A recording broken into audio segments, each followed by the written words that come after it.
Piracetam, the first nootropic ever made. This drug was developed in the 1960s and it was derived from GABA, but it isn't actually able to bind to GABA receptors. The reason why it's unable to bind to GABA is because of the process of making racetams, which is taking a GABA molecule, bending it, and then removing a water molecule. So they're all cyclic derivatives of GABA, and that makes them unable to bind to GABA receptors. Racetam works by interacting with polar head groups in the phospholipid bilayer and decreasing phase transition temperature, and this essentially restores fluidity to cell membranes. In healthy young people, the brain naturally keeps these membranes fluid, but as your brain experiences neurotoxicity or ages, pollutants like cholesterol or oxidized fats can raise this phase transition temperature, and your body needs more energy than it can provide to keep these membranes fluid because that phase transition temperature has been raised. And piracetam actually acts like a physical spacer going in between the phospholipid heads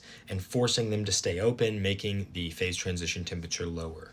So to put it more simply, as neurons age, they can become rigid and stiff, and piracetam kind of acts like oil and allows them to restore their fluidity.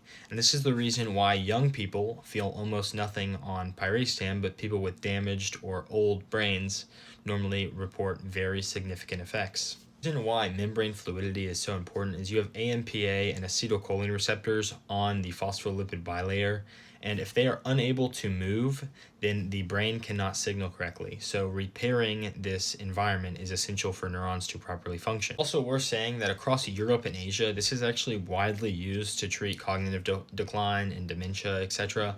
It's only not used really in the US. Also, I'm going to make more videos about aniracetam, which is the fat-soluble version, and then phenylpiracetam, which is its more potent younger cousin.